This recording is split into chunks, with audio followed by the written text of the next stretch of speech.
Nous appelons le Conseil de sécurité à doter la MINUSMA d'un mandat robuste et d'équipements adéquats pour la lutte contre le terrorisme au Sahel.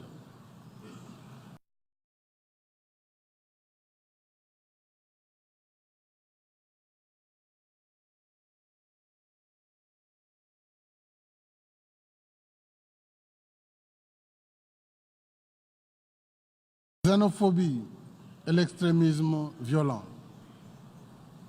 À l'opposé, une sagesse africaine exalte la cohabitation pacifique et le respect de la diversité par l'effort conciliant qui établit le régime de la cité de la paix, où chaque humain vit en paix avec lui-même et avec son prochain, car, dit cette sagesse, l'arc-en-ciel doit sa beauté aux tons variés de ses couleurs.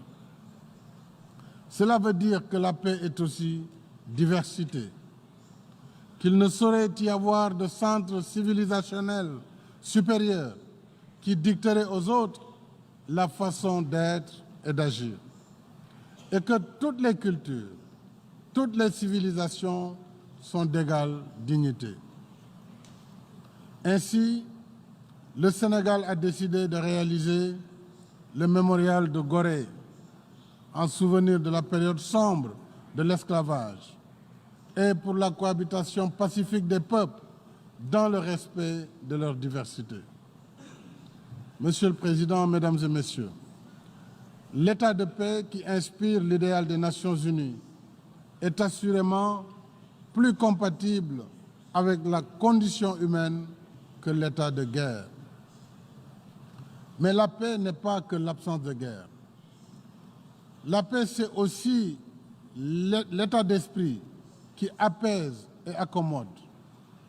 Dans cet esprit, le Sénégal appelle ardemment à la réconciliation entre les peuples palestiniens et israéliens, à la réalisation du droit du peuple palestinien à un État viable avec Jérusalem-Est comme capitale, coexistant pacifiquement avec l'État d'Israël, chacun à l'intérieur de frontières sûres et internationalement reconnues.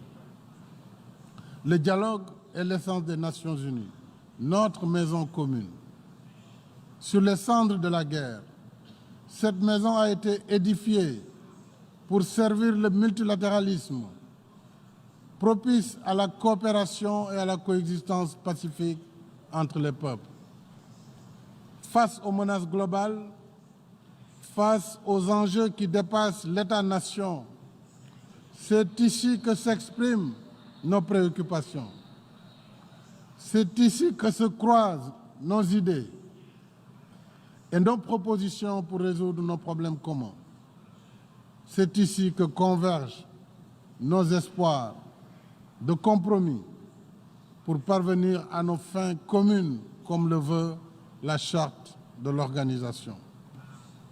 La foi dans le multilatéralisme ne prospère que dans le respect des règles et des engagements convenus.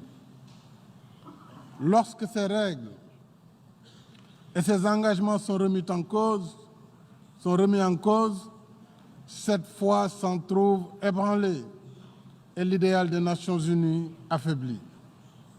En conséquence, le Sénégal renouvelle son attachement au multilatéralisme et à une gouvernance mondiale réformée et inclusive par une représentation plus équitable de l'Afrique au Conseil de sécurité.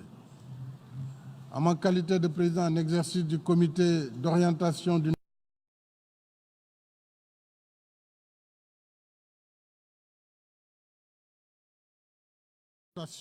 au changement climatique.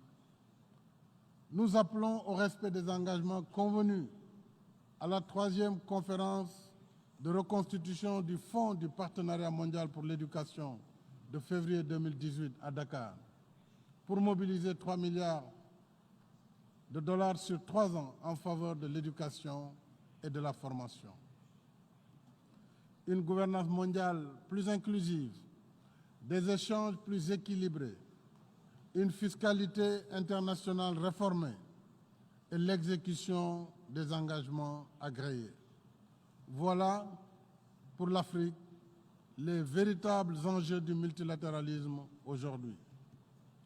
Voilà pour l'Afrique les véritables défis que nous devons relever ensemble si nous voulons dynamiser les efforts multilatéraux pour éradiquer la pauvreté, promouvoir l'éducation de qualité, agir contre le changement climatique et favoriser l'inclusion. Ce faisant, il reste que le destin des peuples repose d'abord entre leurs mains. C'est pourquoi le Sénégal poursuit résolument sa voie vers l'objectif d'émergence à l'horizon 2035 avec le plan Sénégal émergent. Sur la première phase du PSE 2014-2018, nous avons réalisé plusieurs projets d'infrastructure de développement par l'investissement public.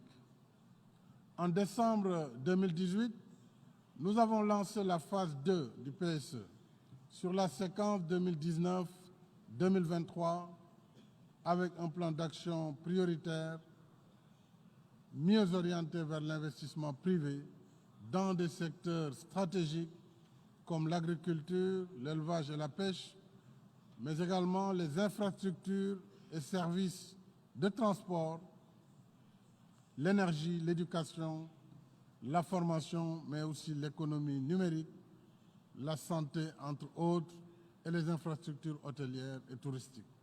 Enfin, l'habitat, dont un programme spécial quinquennal de 100 000 logements qui seront réalisés. Ces efforts s'accompagnent de la rationalisation de l'administration et des dépenses publiques et d'une meilleure mobilisation des ressources internes.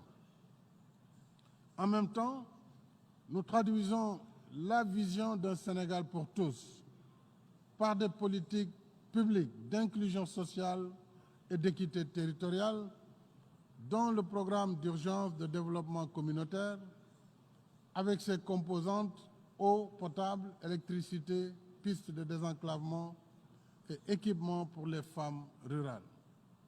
La couverture sanitaire universelle, le programme national des bourses de sécurité familiale pour les couches les plus vulnérables et la délégation à l'entrepreneuriat rapide des femmes et des jeunes. Mesdames et messieurs, face à l'idéal de paix et de fraternité humaine qui nous réunit ici, le Sénégal se réjouit d'accueillir le 9e Forum mondial de l'eau en 2021 et les 4e Jeux olympiques de la jeunesse en 2022. Une première en Afrique dans l'histoire de l'olympisme. Nous souhaitons que ces deux rendez-vous contribuent à raffermir la paix et la fraternité entre les peuples et à bâtir un monde meilleur, un monde plus accueillant pour tous. Nous y convions toute la famille des Nations Unies. Je souhaite plein succès aux travaux de la session et vous remercie de votre aimable attention.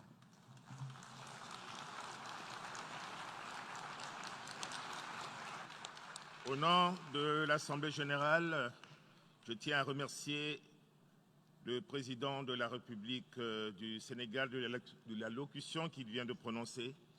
Je demande aux membres des délégations de bien vouloir rester assis pendant que nous prenons congé du président.